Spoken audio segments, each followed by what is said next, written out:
If you're a person who's interested in everything, I want to relieve some pressure for you if you're thinking you have to do one thing for your entire life. As an example of this, 2 weeks ago, Dean Kilgore, a member of the Essential Craftsman Academy who lives in Texas, came to Oregon. He came up here just to spend a little time in this shop, to see Ken Jordan's wonderful accomplishment, and to meet in person Cy Swan, from whom he had bought a knife and from whom he's going to buy another knife. So we visited those good friends of mine, and we spent a day right here working at the anvil. Dean became acquainted with what we're doing here through the Essential Blacksmith course that we put out, maybe 7 years ago? He was about 69 then, and he was a retired attorney. The man's an attorney, retired. And he said, you know what? I've always been interested in that. I'm going to do it. Darn if he didn't do it. So he and I spent a day right in here, and he was showing me what he's learned about forging axes out of railroad track, and I showed him what he might want to try as far as forging a railroad spike knife out of the bucket of railroad spikes that I have over there. The interesting thing was for me, well, a couple of things. Every time I meet somebody when they stop by here who's part of the Essential Craftsman Academy, I realize, man, if this guy lived closer, we would have already been friends. And so it takes about 5 minutes to forge a relationship of trust and interest and exchanging ideas. What a blessing that is for me. And if you're part of the Academy and you're traveling through this part of the world, let me know, because if my schedule allows it, I'd love to meet you. Dean also is thinking about gearing up in his blacksmith shop with a forging press. And so he used Cy's forging press for, an hour or an hour and a half, getting a feel of that. It's a coal forge press. And he used my forging press that I'm not very acquainted with yet, but it was a good experience for him to actually get his hands on the function of 2 different examples of what he's thinking of buying. But for me, the conversation was fascinating.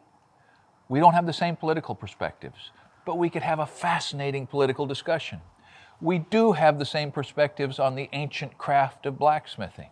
And so we could share that, and I could show him some of the things that I've learned, and he could show me how you can forge an axe-eye mandrel out of the base of a piece of railroad track, when you're forging the axe itself out of the top of the railroad track. How circular is that? It was great conversation. It was a great day. I look forward to more days like that, perhaps with Dean. Dean, I hope you come back. You gave me a lot of good things to think about. And for the rest of you, learn to blacksmith if you've ever thought about being a blacksmith. There is no time like the present. And inside the Essential Craftsman Academy, we've got a pretty darn good course, an entry-level course in how to do that, and a lot of other stuff besides. So as you watch Dean, and by the way, that bandana is just to keep the scale from giving him blisters on his forehead, because he doesn't have all the hair now that he had when he was younger. But he has aged so gracefully, and he's still strong, and you can see that he's big. These things are not prerequisite to being a blacksmith, but they don't hurt. But what it is prerequisite is a willingness to try something new. Backing up to what I mentioned earlier, just because you start at point A in your life doesn't mean that at some point you can't travel down point L and M or P or Q or R or S, because the circumstances change in our lives, but our openness to making new choices is what decides for us whether or not we can capitalize on those changes. If Dean has 10 years left, he's going to be a fine blacksmith. If I have 10 years left, I'm going to be a better blacksmith.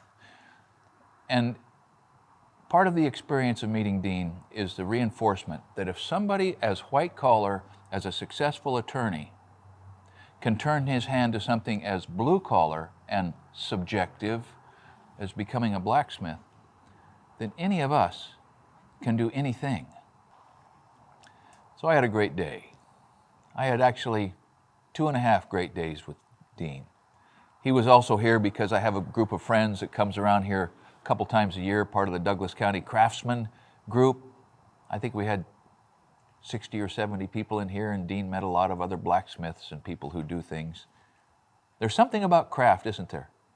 That if you make things with your hands and you do just as good a job as you can, not necessarily for a living, but for love, when you meet someone else that does that, there's sort of a fraternity, isn't there? There's shared experience, there's an understanding of a shared ethic, maybe a shared aesthetic.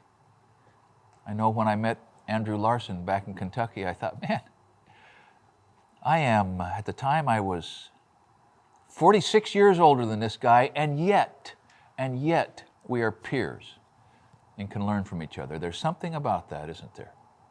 Finding peers from whom you can learn. Anyway, I had a great day with a new friend. I hope that you often have great days with new friends as well. Thanks for watching Essential Craftsman. Keep up the good work.